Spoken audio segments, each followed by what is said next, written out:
Bonsoir à toutes et à tous, re-bienvenue sur la chaîne d'History pour ce petit débrief de fin de partie de Wilder Fist.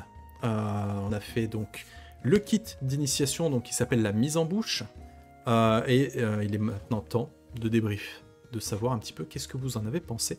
J'aimerais qu'on commence dans l'ordre, on va pas faire compliqué.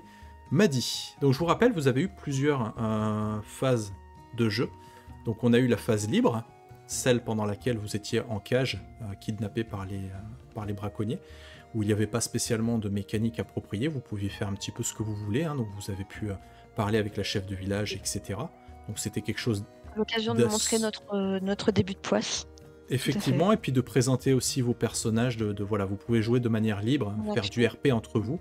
Donc voilà, je pense que ça, il n'y a pas forcément besoin de venir dessus, c'est un peu classique à tous les jeux. Par contre, ce que j'aimerais bien avoir comme retour pour le moment, c'est concernant le voyage. Donc il y a la mécanique de voyage où vous avez pu traverser différentes régions. Chaque fois que vous avez passé une région, vous aviez le choix entre justement la traverser ou récolter des choses. À chaque fin de round, pour traverser la région, il y avait un petit élément, un petit événement, on va dire RP, qui se passait différemment, genre les braconniers qui vous retrouvent et qui veulent vous kidnapper, voilà, ce genre de choses. Qu'est-ce que tu as pensé, en tout cas, de cet axe-là, pardon. La phase voyage. La phase voyage, surtout en fait dans le fait de collecter de pouvoir collecter des aliments donc à chaque passage. J'ai un petit arrière-goût en demi-teinte quand même, mais c'est plus à cause des jets de dés qu'on a fait. Oui. Parce que du coup, on n'a pas vraiment pu profiter ou voir cette phase-là qui se passe bien, et c'était un peu... oui. Ça nous a un peu malmenés, j'ai trouvé. Un sale goût dans la bouche, oui. Ouais, c'est ça.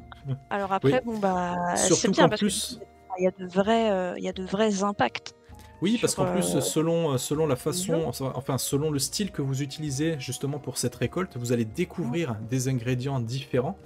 Qui sait pourquoi peut-être par la suite vous allez avoir besoin de certains ingrédients, donc ça va vous obliger à revenir peut-être dans cette région-là. Donc il y a un aspect un peu collecte d'informations qui est, moi je trouve plutôt chouette. Ah oui, c'est vrai, j'avais pas pensé en plus au fait que... En plus de compléter notre Pokédex de monstres, on complétait notre Pokédex d'ingrédients. De voyage, ouais, absolument. En voyage, très bien. Du coup, oui, mon retour là-dessus, c'est que système sympathique, mais qui nous a vraiment roulé dessus. Donc je garde une dent contre lui à la fin quand même. Je comprends. Cinemoon, qu'est-ce que t'en as pensé donc de cet aspect voyage, traverser des régions J'ai beaucoup aimé l'idée, je rejoins ce que dit Madi, on n'a pas trop eu de bol sur les dés, donc ça pouvait être un peu frustrant. Moi je sais que mon personnage par exemple elle est à fond sur le miel, le pollen, les trucs comme ça, donc quand on n'a pas pu s'arrêter dans la région du miel, du coup je l'ai transféré sur le perso en mode genre oh non, les doupins étaient plus importants. C'est ça, le problème c'est que dans cette mise en bouche là, vous aviez quand même une horloge, où vous étiez un peu pressé pour les besoins du scénario, mais dans la version complète du jeu, vous ne serez pas toujours dans une course contre la montre. Vous allez avoir plus de temps. Oui, dans le jeu, vous pouvez avoir plus de temps, quoi. C'est une info super importante, du coup, parce que je pensais que les traversées se faisaient toujours en temps limité. Non. Pour une raison ou une autre, bien sûr. C'est que du coup, on a découvert un endroit où il y avait du miel et du pollen. Absolument. Donc toi, ça nous permettrait de retourner à cet endroit avec Doupin et de pouvoir faire un festin de miel. Absolument. Là, par exemple, si on était en campagne, vous m'auriez dit on voudrait retourner dans le verger mielleux. Vous auriez pu y retourner avec Doupin qui aurait fait sa petite affaire sur les plantes, etc. Et vous auriez pu me dire voilà, on veut récolter dans le verger mielleux. Et je vous aurais demandé les styles, vous auriez trouvé des trucs sans pression, sans contrainte, etc. Voilà. Ok. Absolument. Mais est-ce que du coup, ces phases de voyage-là, en fait, dans une campagne, tu les fais vraiment aussi calmement que tu veux, aussi longtemps que tu veux, quoi. C'est un peu compliqué pour moi de te répondre parce que je n'ai pas accès au jeu entier pour le moment. J'imagine que ça dépend si on chasse un monstre ou pas, quoi. Et alors justement, de ce que j'ai cru comprendre dans la version entière du jeu, il est possible que, par exemple, en retournant dans le verger mielleux, vous trouviez de nouvelles traces. et que ça vous mette sur la piste d'une autre créature. Donc le fait de voyager peut débloquer des trucs. Il y a toujours en fait une incidence, un petit événement qui est rattaché à une région. Donc ça peut débloquer aussi d'autres choses. RP parlant, je veux dire. Voilà. Ok. Mystifia, qu'est-ce que t'en as pensé? Bah, c'était très cool. Moi, je suis pas trop habituée au JDR basé vraiment full exploration, remplissage de Pokédex. Donc très belle découverte. Et effectivement, le fait qu'on puisse justement découvrir les zones, préparer, même si là on était un peu pressé, le fait de savoir qu'en soi on peut y retourner après, c'est toujours hyper intéressant.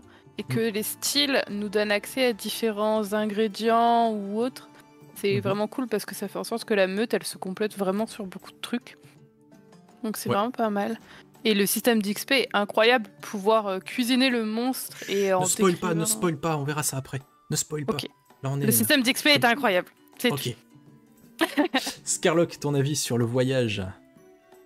Bah écoute, pour avoir fait d'autres jeux où tu as une partie exploration assez importante, celle-ci est carrément meilleure. Déjà, il y a une vraie identité pour chaque région. Il y a le fait, comme on l'a déjà dit, que tu fais la recherche d'ingrédients sur des stades différents, donc ça donne un peu vraiment un intérêt à chacun de chercher à sa façon et avoir des ingrédients différents. Tu as la collectionnite d'ingrédients qui est extrêmement addictive. Et en pire, et tu sais, le pire, c'est qu'il y a certains styles, puisque vous avez aussi le dé d'action qui se lance, il y a des ingrédients qui diffèrent si tu fais moins de temps de points d'action ou plus de temps de points d'action. Vous n'avez pas encore les mêmes. Il y a encore des trucs un petit peu différents. Par exemple, ce que tu as chopé... oui, moi il y avait la Golterie du sage et il y avait l'autre qui donnait un malus, mais moi je savais qui donnait un bonus, c'est vrai. Non mais ça, c'est exact. Vraiment super. Alors même si on a grave morflé parce qu'on a fait des jets pourris, après... peut-être pas assez connaissant du système, mais on a pas de bol. Bref. Mais le potentiel se voit clairement dès le début. Qu'est-ce que je voulais dire aussi? Oui, on avait la petite montre en fait où il fallait qu'on se dépêche. Donc on n'a pas exploré autant qu'on l'avait fait, mais clairement si on n'avait pas eu le truc, on aurait passé un temps fou à explorer parce que c'est. Mais chaque région, on aurait pris des ingrédients. Oui, il y a chaque région, il y a des trucs, il y a des événements en plus à chaque fin de région. Je veux dire, là vous avez vu une locomotive. C'était quand même assez insolite. Ce qui pourrait vous donner des pistes sur certaines choses, des trucs sur lesquels enquêter. Si vous vous posez des questions, il y a des secrets à découvrir. Donc, très tisant ça d'ailleurs. C'est très disant. Clairement, j'ai vraiment eu l'impression d'être en train de jouer à Monster Hunter. Tu te balades, tu dis oh tiens, je pourrais aller chasser ce monde, mais d'abord je vais récupérer ma petite plante là, machin. Oh tiens, un caillou, un truc. Donc non, t'as toute cette partie exploration qui est vraiment très sympa en tout cas. Ok. En tant qu'MJ, moi j'ai beaucoup aimé aussi cette partie exploration, parce qu'en tant qu'MJ, t'as pas de préparation à faire. Alors je sais pas encore une fois comment c'est dans le jeu entier, mais à mon avis ça doit pas changer énormément de ce qu'il y a dans le kit. Mais dans le kit, on a les 3 régions, enfin 2,5 plutôt. On a 2 régions qui sont complètement expliquées avec ce qu'on peut trouver comme ingrédients, les périls, les dangers, puisque vous aviez aussi des petits dangers, des petits défis à remporter pour pouvoir passer sans encombre cette région. J'ai trouvé ça intéressant. Et en termes de MJ, il n'y a rien à faire. Tu as ton petit tableau, tu pioches ce qui t'intéresse dedans. Une fois que la mécanique en fait est assimilée, tu rebondis un petit peu sur ce que tu veux faire, tu mets ça un petit peu en lumière au niveau du paysage, etc. Et en tant qu'MJ, voilà, c'est très facile, en fait, c'est très accessible. Donc moi, je trouvais ça très intéressant. Voilà. On va passer maintenant à la deuxième phase de mécanique, qui est le combat. Qu'est-ce que vous avez pensé du combat qui, malheureusement, dans cette actual play, a été très rapide. J'ai pas eu le temps de vous montrer grand-chose du Kakwari. Il avait pas mal de techniques différentes, mais ce sera pour une autre fois. Madi, le combat. Ça, c'est parce qu'on t'a attendri en fait avant avec nos échecs. Tu t'es dit, oulala, ils vont galérer, je vais leur donner des boosts. T'aurais pas dû, parce que du coup, c'est ton monstre qui en a fait les frais. J'avoue que vous l'avez défoncé. Intéressant, j'ai bien aimé le combat. Je me demande si ça risquerait pas d'être un peu répétitif, parce que, par exemple, avec Moustique, j'ai l'impression d'avoir une action optique qui est de faire mes attaques rapides à l'ultra corps à corps pour avoir mes avantages ou mes coups puissants et juste d'enchaîner ça. Je vois le côté un peu stratégique, mais je me demande si en combat, dans une autre situation, j'aurais vraiment cherché à faire autre chose. Eh bien, le combat est sympa, c'est peut-être pas la partie que je... En gros, le combat est sympa, mais c'est peut-être pas la partie que je retiendrai du jeu. Ok. Après, il faut savoir que chaque créature a des stats, a des coups, a des techniques qui sont différentes, qui vont peut-être vous obliger à vous adapter. Peut-être que, par exemple, je dis une bêtise, qu'une créature ne sera pas très sensible à tes points, et tu seras peut-être obligé de faire autre chose. Peut-être qu'aussi, le fait de jouer et d'évoluer ton personnage, tu vas peut-être débloquer aussi d'autres techniques. Parce que ton personnage, il prend aussi de l'XP, tu vas gagner des techniques par rapport à ton arme, donc tu vas avoir d'autres capacités de ton arme, parce que ça, j'ai pas regardé exactement comment ça fonctionnait, mais ton arme, tu as des rangs avancés, tu as des rangs supplémentaires, donc ça te fait varier aussi. Là, admettons, bon, lui, il volait pas vraiment, mais si vous tuez une créature qui a le vol, ton personnage pourrait voler. Donc ça te débloquerait encore d'autres trucs à faire, tu vois. Et là, c'était vraiment un tuto, mais je pense que la saveur de ce jeu, ça vient justement de la variété de monstres qui a des techniques et des trucs complètement différentes en fait, et qui va vous obliger à vous adapter. Voilà. Okay. Mais je peux comprendre que ça peut être un peu répétitif. Après, c'est un peu comme les combats dans la plupart des jeux au final. Une fois que tu as trouvé les techniques les plus fortes... Ouais, voilà, il faudrait que je juge... Juger sur un seul combat, c'est un peu difficile.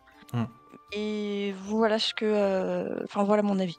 Ok, donc si vous voulez permettre à Madi de juger en campagne, financez ce jeu. Voilà, c'est tout ce que j'ai à dire. Suivant. Cinemoon, le combat. Alors, moi j'ai précisé que je suis pas une grande... je pense que ça s'est fait, je suis pas une grande tacticienne des systèmes, etc. Voilà, donc forcément quand je débarque sur un nouveau système, je vais avoir tendance, notamment dans un combat, à être un petit peu perdue. Donc là j'étais un petit peu perdue quand même sur certaines possibilités, parce que pour moi il y avait beaucoup d'infos d'un coup, mais ça m'a l'air quand même relativement simple par rapport à d'autres jeux. Donc je précise que ça, c'est moi. Ce n'est pas le jeu le problème. Voilà.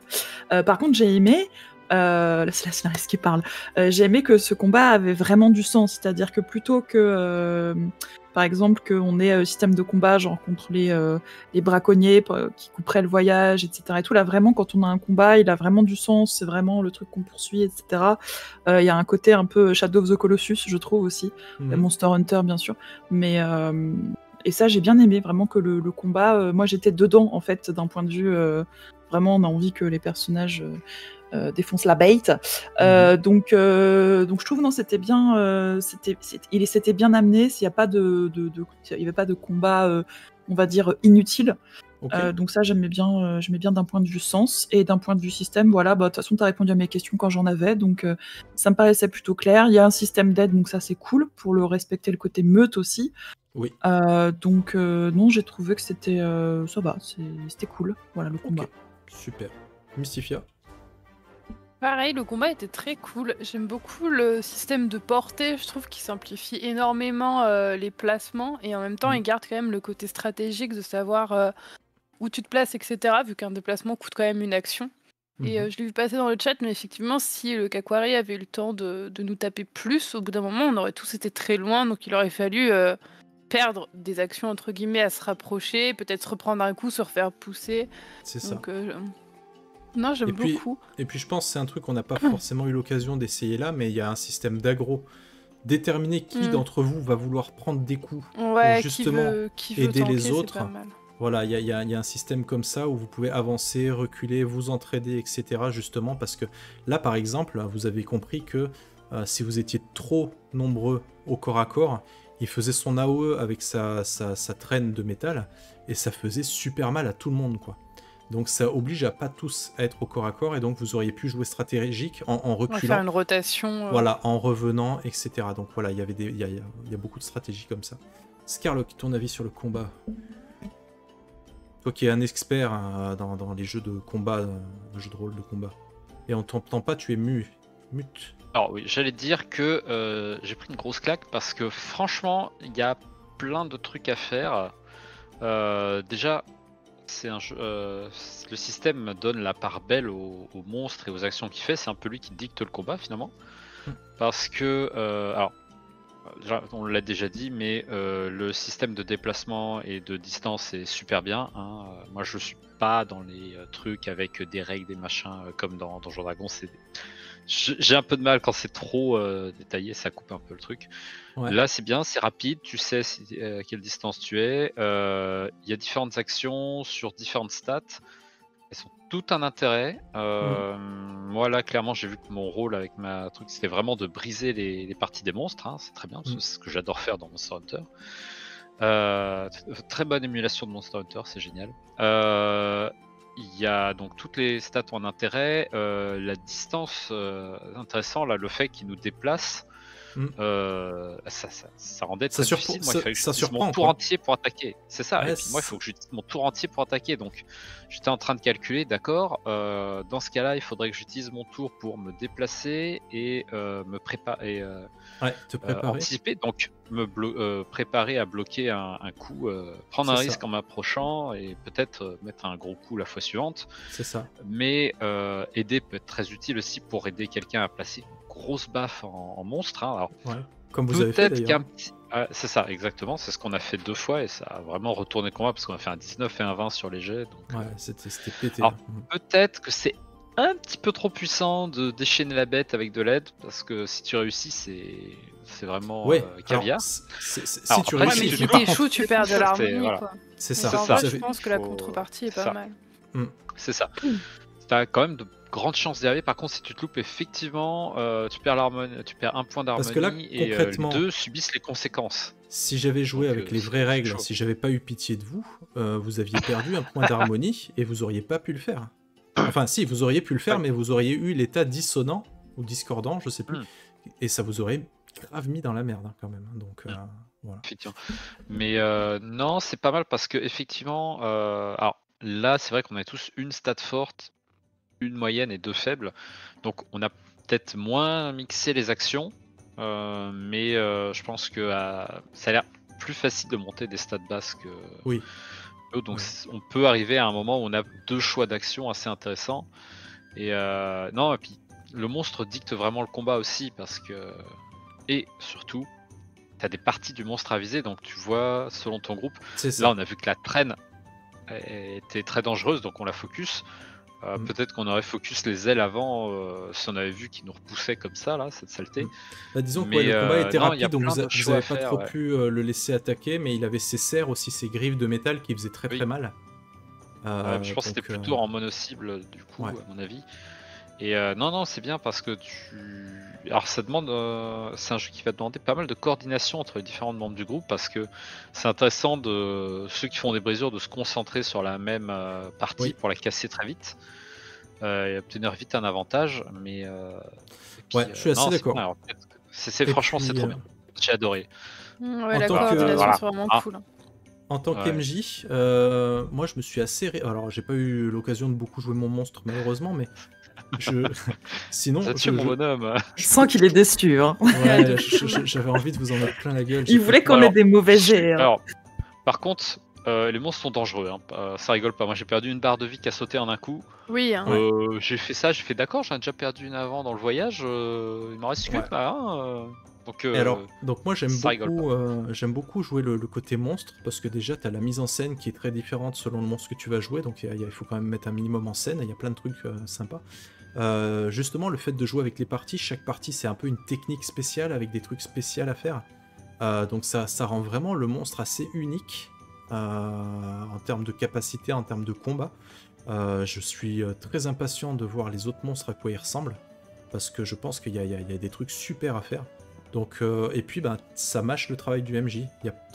Très sincèrement, moi j'ai appris juste le scénario. Les stats, après, il y a qu'à les lire. Le monstre, il est fichu comme vous, avec différents trucs. Alors, il y a peut-être un peu plus de technique à retenir quand même, mais tout est là. Donc, il avait aussi une capacité à vous faire peur régulièrement. Ça, j'ai pas pu le faire non plus, mais il pouvait vous infliger la peur jusqu'à 2, je crois.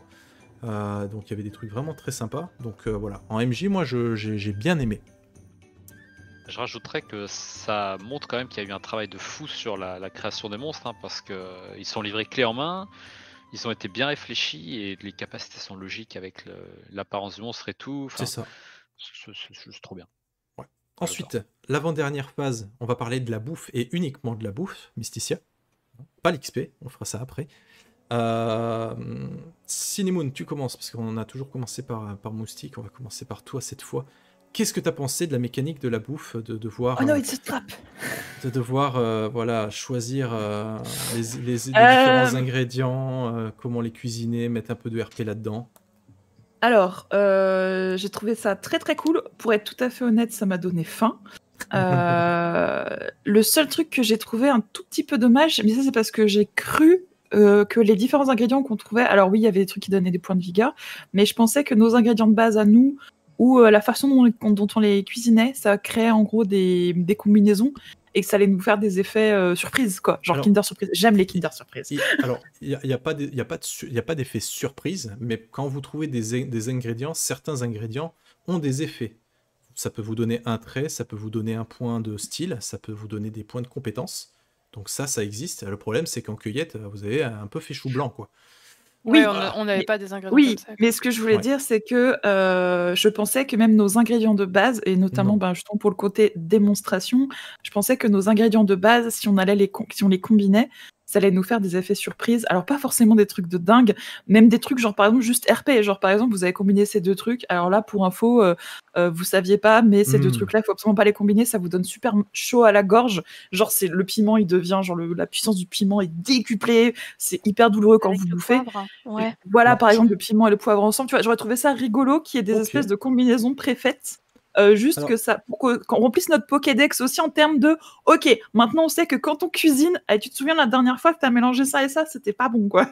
Voilà. Alors je pense pas qu'il y ait ça dans le jeu entier, parce que je pense qu'en termes de travail, ça demanderait un travail colossal à faire. Ah oui, non, mais il y a déjà un travail colossal sur le jeu. C'est juste, c'est moi qui ai cru le truc, j'ai cru qu'il y aurait ça. Par contre, je veux pas m'avancer, mais effectivement, les denrées de base que vous avez sur vos personnages, moi, c'est pas décrit dans le kit. Alors, c'est possible qu'il y ait des effets sur ces trucs-là, mais dans le kit, en tout cas, pour le moment, dans la mise en bouche, on n'y a pas accès. Donc peut-être que dans le livre de base à venir, il y aura peut-être des trucs à ce niveau-là, quoi. Puis en plus, comme tu dis, vu que le MJ a déjà un peu tout clé en main, ça n'empêche pas que s'ils ont envie, par exemple, ils peuvent s'amuser à créer du fluff, des effets fluff et se faire son propre tableau. Je sais qu'il y a des gens qui aiment bien faire ça, vous savez, comme les combinaisons des types Pokémon, là. Je suis sûre qu'il y a des MJ qui vont se faire des tableaux de alors, s'ils bouffent ça, s'ils mélangent ça avec ça, ça va faire ça. Il y a il y a un truc aussi qu'on n'a pas pu faire, hein, parce que vous étiez pris par le temps, ça s'est pas porté. Mais quand vous faites un feu de camp pour cuisiner, donc comme là, vous avez le choix soit de consommer tout de suite, soit, et donc on revient à l'étape d'exploration, vous pouvez faire un petit feu de camp et cuisiner pour vous faire des encas.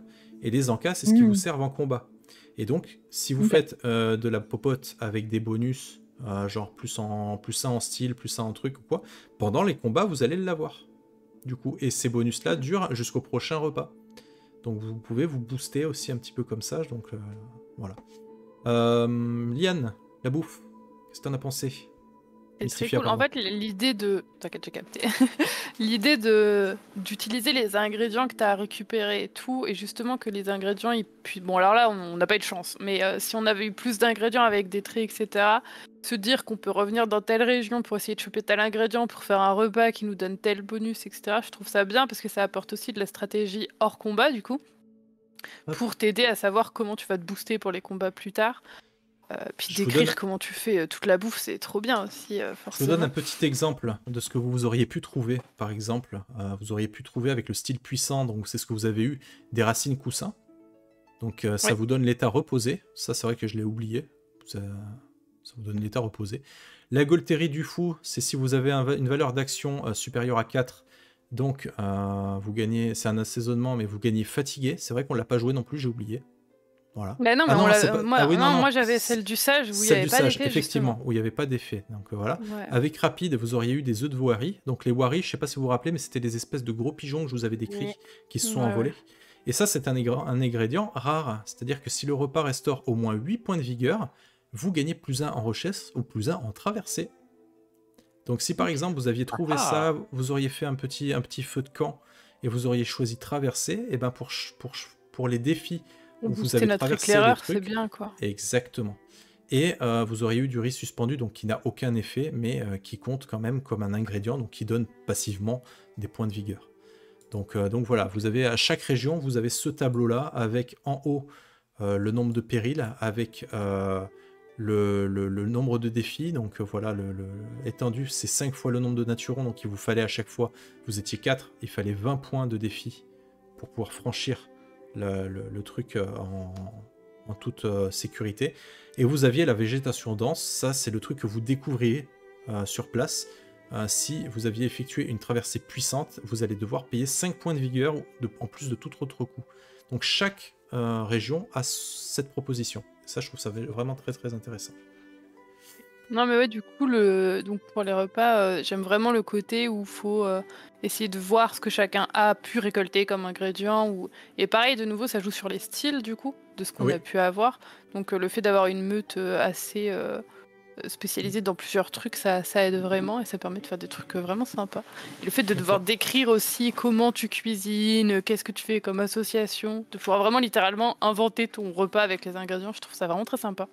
Ok. Scarlock, la bouffe, c'est la vie? C'est la vie. Et honnêtement, alors, on a été un peu limité par le fait qu'on n'ait pas chopé grand-chose. Oui. Mais le fait que les ingrédients peuvent te donner des petits bonus, comme la racine coussin, on avait oublié, mais ça donne effet reposé. Donc j'ai regardé, ça augmente de 1 TPV de vigueur. Hein, donc c'est pas mal. C'est vraiment sympa. Et puis bon, là on voit l'œuf de Wari. Ça peut être vraiment sympa parce que si on avait eu plus de temps, j'aurais proposé de toute façon de faire un petit frichti avant d'aller affronter le monstre pour ne serait-ce que récupérer de la vigueur ou se booster avec des effets et tout. Donc il y a un vrai intérêt, ça se combine vraiment avec l'exploration. Tu vas récupérer des ingrédients et tu vas te faire un petit casse-croûte avant d'aller au charbon et tabasser du monstre. Donc vrai, un gros intérêt du coup à se booster, soigner, se préparer en fait avant le combat. Là, on était un peu pressé, donc on n'a pas fait cette étape, mais c'est un truc vraiment très sympa dans la mode chasse du jeu. Vraiment super intéressant aussi. Madi, la bouffe? Je t'ai déjà demandé? Non, je t'ai pas demandé, Madi. Non, tu m'as pas demandé pour une fois. Comme on n'a pas commencé par moi cette fois. Alors qu'elle a trop bien décrit. Elle m'a donné si faim. En fait, c'est. J'ai un peu l'impression de faire. Moi, j'aime bien cuisiner dans la vie, mais je suis plutôt du côté végétarien de la force. Alors moi, ça me faisait bizarre de cuisiner de la viande. Alors, à savoir, à noter. Alors, je l'ai pas lu parce que j'ai pas eu le temps, mais il y a une option vegan dans le jeu. Il y a une option qui existe justement. Donc c'est possible. Justement, j'étais en train de me dire si je devais me retrouver à décrire des trucs sur de la viande, ça pourrait me dégoûter. Mais il y a une option. voilà. Et c'est très chouette qu'il y ait une option du coup. Je l'ai pas lu. Parce que bah du coup, comme ça j'ai pas pensé en fait tout simplement et je voulais pas me surcharger d'éléments, mais alors je sais pas si elle est dans le kit ou si c'est dans la version. Je suis sûr que dans le livre de base il y a une option, ça j'en suis certain. Dans le kit je sais plus trop, mais il y a des créatures végétales en plus dans le jeu il me semble, donc c'est jouable. Voilà. Excellent ajout qui du coup répond à une des petites appréhensions que j'aurais pu avoir dessus. Ouais. J'ai bien en fait avec les éléments que tu as donné en plus. On a perdu en répondant de cuisine. Non, c'était un petit lag. Ça y est, on t'a récupéré. Ouais, j'ai des lags ce soir. Je vais peut-être couper le stream d'ailleurs pour éviter que voilà. Yes. Je trouve cette phase a plus de potentiel que ce qu'on a vu là sur un seul événement. Ça donne l'existence de cette phase donne d'autant plus d'intérêt à la phase d'exploration et de voyage et à la récupération des ingrédients en fait. Et en plus, tu peux RP. C'est un moment idéal puisque vous posez, vous pouvez RP un petit peu entre vous, discuter. On peut imaginer une petite phase libre à ce moment-là. Donc, ça peut, quand tu commences à avoir, dans une campagne, par exemple, quand tu commences à avoir fait des repas plusieurs fois, tu peux te retrouver à avoir des similitudes entre les recettes. Et du coup, peut-être, on se retrouverait à cuisiner du cakwari avant d'affronter un autre monstre. Et ça nous évoquerait des souvenirs et ça pourrait donner des éléments de jeu à exploiter, à exploiter ensuite après. Ouais. Je pense que ça peut être c'est un très bon moteur RP. Voilà, C'est bien. Voilà, j'avais qu'une réserve, c'était le côté viandard. Si c'était fait à chaque fois, ça pouvait être enquiquinant, mais du coup, ils y ont pensé et merci à eux. Ok. Et en tant que MJ, moi, ça m'a donné faim aussi, malgré tout. Je trouve ça très rigolo en fait de vous laisser la main sur cette partie-là pour que vous puissiez choisir ce que vous voulez cuisiner, comment vous voulez le faire. Il faudra voir dans le livre entier le côté mécanique. J'espère que c'est pas trop lourd justement de devoir calculer ça fait tant de points, machin, etc. Donc c'est un petit peu la question que je me pose, mais comme c'est quand même assez simple, c'est-à-dire un ingrédient c'est un point de vie et les assaisonnements ça double. Au final, ça n'a pas l'air non plus très très compliqué, je pense que c'est juste un coup de main à prendre. Mais sinon, moi je me suis régalé à voir un petit peu ce que vous pourriez inventer. Dans le kit qui est disponible gratuitement sur la page de financement, vous avez des exemples de recettes où ils expliquent comment les cuisiner, comment décrire ce que vous cuisinez avec les différentes étapes, etc. Vous avez les pancakes au beurre de Fleuroy, par exemple, ou la raviole de Rougel. Donc voilà, je vous invite à aller regarder ce PDF si vous ne l'avez pas encore fait. Donc voilà, en tant qu'MJ, j'ai trouvé ça cool. Et enfin, pour pas vous tenir trop longtemps, on va parler de la dernière phase, et ça va être Mystifia qui va commencer. Qu'est-ce que tu as pensé de la phase d'XP? Dis-moi, Mystifia. J'ai beaucoup aimé la phase d'XP, du coup, je sais pas sur un point. Non, je l'ai trouvée hyper intéressante. En fait, le principe de mettre, entre guillemets, les joueurs à contribution en plus du combat, c'est-à-dire que de base, en général, tu combats et c'est ce qui te fait gagner l'XP. Donc là, c'est un peu le cas, mais il faut aussi que du coup, il y ait eu une certaine observation du monstre pour savoir qu'est-ce que tu veux poser comme question, savoir comment tu veux voir ton personnage évoluer aussi pour voir justement comment tourner tes questions, voir ce que tu veux améliorer, ce que le monstre pourrait t'apporter. Du coup, non, c'était très bien. Je pensais aussi que, c'est plus pour le combat ça, mais les techniques, du coup, comme tu as dit qu'on en avait de plus en plus, ça c'était cool. Oui. Je sais pas s'il y aurait moyen d'apprendre des techniques de monstres s'ils ont des similitudes avec nous, mais... c'est les traits en fait, c'est les traits. Ouais, c'est ça, c'est les traits. Tu les apprends par rapport aux traits, ouais. Mais ouais, améliorer tes traits, le fait de faire aussi évoluer physiquement ton personnage, du coup, parce qu'en absorbant les monstres, ton corps peut se modifier, même s'il l'était déjà pour certains et certaines d'entre nous. J'ai vraiment beaucoup aimé tout le fait que l'observation et la réflexion du monstre soient aussi une part importante dans l'expérience. Et en plus de ça, rajouter le côté RP où pour pouvoir poser une question et apprendre quelque chose sur le monstre, tu dois décrire comment s'est passé le repas ou ce que ton personnage ressent, etc. Je trouve ça vraiment intéressant. Super. Cinemoon, ton avis? Je trouve que la phase d'XP, elle est à l'image du jeu, c'est-à-dire que je trouve que chaque chose a un sens, et ça j'aime beaucoup. J'en profite d'ailleurs pour saluer globalement la construction d'univers, des persos. Aranita dans le chat qui parle des noms des créatures qui permettent des jeux de mots, mais je trouve pas que... C'est-à-dire qu'il y a déjà le côté jeu de mots possible, ça c'est cool, mais j'aime beaucoup j'aime le fait que tout se tient, on sent que ça a été vachement bossé. Et justement, au niveau de l'XP, le fait qu'en plus, il y ait ce côté se poser des questions et choisir en fonction de notre personnage, de ce qui s'est passé, du monstre, la relation à la nature et compagnie, il y a un côté... on se force à RP un peu avec un côté Mononoke, je caricature, mais... Et j'aime beaucoup le fait que ça ait un sens, en fait, que les combats ont un sens, manger ça a un sens, le groupe a un sens, tout a un sens. J'aime quand les choses ont un sens. Je trouve ça cool, alors que j'aime le random, mais ça je trouve très cool en termes de... Pour ce jeu-là, je trouve que c'est très réussi. Je trouve que c'est très satisfaisant en fait en tant que en tant que joueuse, de se dire, ok, on a fait les choses, on sait pourquoi. Et au niveau de la phase d'XP, c'est... Alors, moi, je trouve ça original. Après, j'ai pas l'expérience, je pense, en 40 000 jeux de rôle comme certains et certaines ici. Mais il est assez unique, hein, je trouve. Hein. J'en ai fait un paquet. Il est vraiment unique. Il est assez unique en termes d'XP. M'a dit Ah, pardon. Mais oui, non, oui. Donc je trouve que c'est bien d'avoir à la fois le côté originalité, mais pas juste l'originalité pour être original qui serait vide de sens, mais de l'originalité qui va avec la construction de l'univers, des persos et tout. Et donc ça, vraiment, cette alliance forme-fond, je trouve, au niveau de la phase d'XP, j'ai beaucoup aimé. Voilà. Ok, super. À toi, Madi. Ok.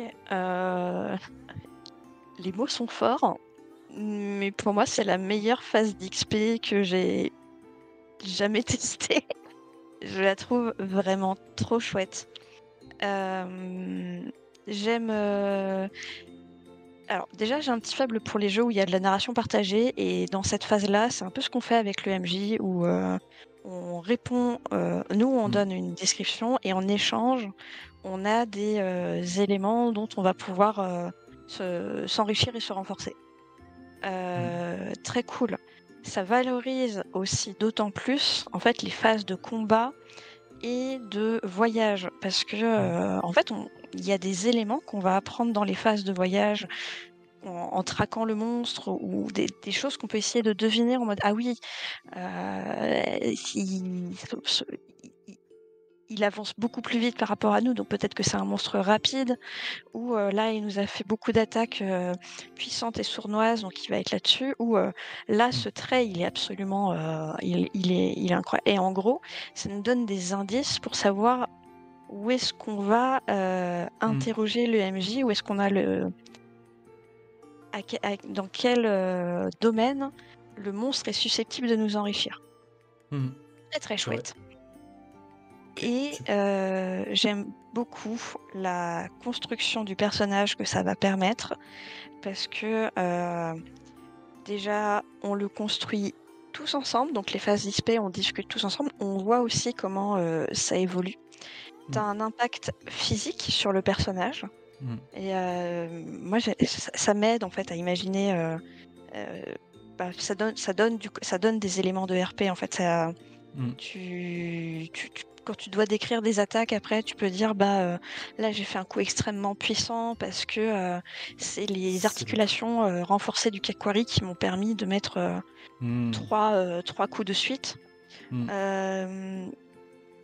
Et ça aide à avoir une vision de ce que ton personnage devient.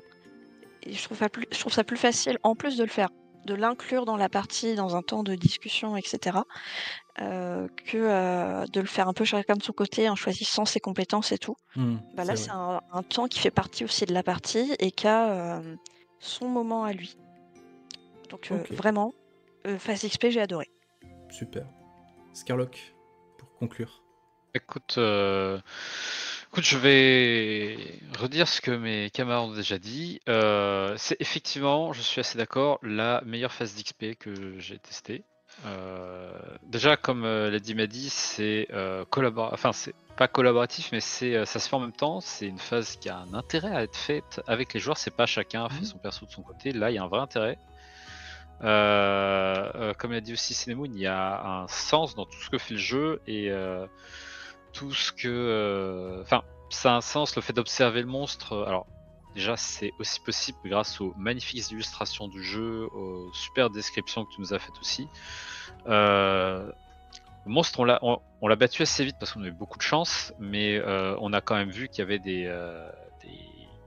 on a vu certaines de ses caractéristiques. Moi, je me suis senti super valorisé de me dire j'ai vu que c'était l'inspiration d'un pan, donc ça frime beaucoup. Il y a une ça a récompensé ton choix. C'est ça. Et je me suis dit mais ça m'évoque un monstre qui en met plein la vue, donc probablement l'assurance ou la démonstration. Je sais plus quelle la démonstration. Je crois. Et effectivement, on a vu qu'il y avait une énorme stat là, donc c'est super intéressant. En plus, je pense que plus tu avances dans le jeu, plus tu as un vrai intérêt à chercher les vrais points forts du monstre, les deviner pour pouvoir progresser. En plus, découvrir quelque chose, ça peut aider les autres joueurs, même si toi tu vas pas l'utiliser, ça peut aider les autres. Donc il y a un vrai intérêt pour collaboratif. C'est super cool de se dire que ton personnage va évoluer un peu physiquement ou au niveau du comportement, genre il y a des plumes qui vont pousser. C'est absolument génial. Ok, super, c'est bien déjà. Voilà, c'est trop bien, voilà. Moi, je kiffe, voilà. Ok. Et puis ça donne super faim. Ça donne super faim.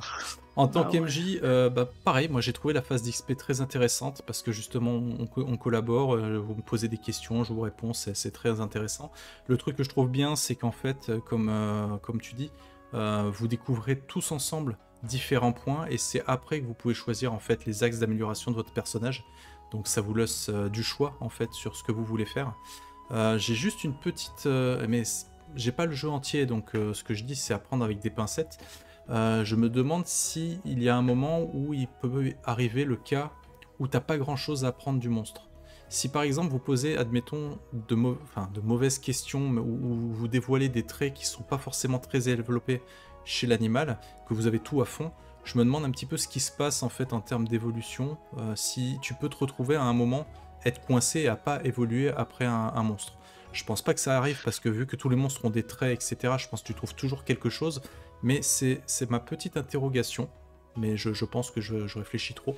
Mais c'est voilà. Non, mais t'as raison, ça revient un peu à ce que je disais. Au fur et à mesure, il faut. Après, tu apprends à bien cerner les forces du monstre parce que c'est vraiment là où tu vas pouvoir en tirer quelque chose. Ok. Je pense que ça peut arriver, mais ça arrive à la fin quand t'es un chasseur expérimenté et que t'as déjà chassé beaucoup de monstres et que tu commences à être plus fort que ceux que tu croises. Oui. Et dans ces cas-là où l'évolution n'est pas forcément nécessaire pour arriver à t'en sortir sur le reste, quoi. Et puis après, il y a les armes, etc. Il y a toujours les traits qui permettent de... Il y a toujours les traits. Et sur n'importe quel s'il a un trait moins bon que toi et que tu l'as déjà, par exemple, l'autre, comme il expliquait, tu vois. Après, le MJ peut facilement adapter ça. S'il se rend compte qu'en fait, vraiment, ils ont vraiment pas eu de bol, du coup, ils montent de la puissance, par exemple, ou les caractéristiques du mob de 1 pour que les gens puissent apprendre un truc si vraiment c'était pas rewardant pour leur partie. J'imagine que c'est facile. Voilà. Bon, je pense que le MJ le sait avant, il te met pas un monstre, t'as rien à apprendre. Ouais. Après, on a que ça dans ce kit. Je pense qu'il y a peut-être aussi moyen de gagner des points de vie, peut-être. Je pense que il y a ça moyen. Pourrait être intéressant, ouais. Il y a peut-être moyen de. Comme je vous ai dit, je sais pas comment ça fonctionne exactement, mais dans le livre de base, vous avez accès à d'autres techniques avec vos armes, des techniques avancées, etc.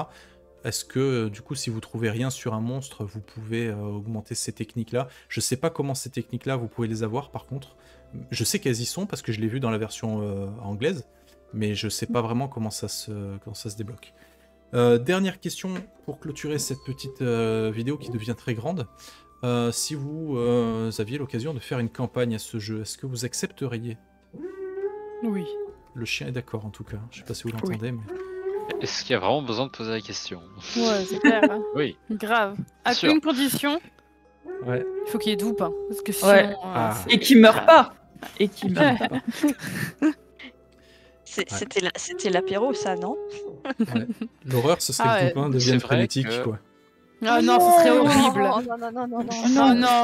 Non. Mais en plus, moi, je suis vraiment intriguée par certains trucs, genre le train là, par exemple. Je me dis, mais en fait, il y a beaucoup de questions que ça soulève autour, et je me dis, ils ont bien fait de placer ce petit truc là dans le. Découvrir les autres régions aussi, parce que là, on n'en a pas beaucoup découvert, mine de rien. Alors, il y a découvrir les autres régions, il y a découvrir le gros méchant qui s'appelle la Charte, qui est un petit peu, sans le savoir ou en le sachant, on ne sait pas, mais responsable de la frénésie. Il y a au centre du continent des géants, quand même, qui mangent les gens. Donc, il y a des trucs... voilà. Il y a aussi savoir d'où viennent vos armes. Oui, c'est ça. Pourquoi elles sont si grandes par rapport à nous?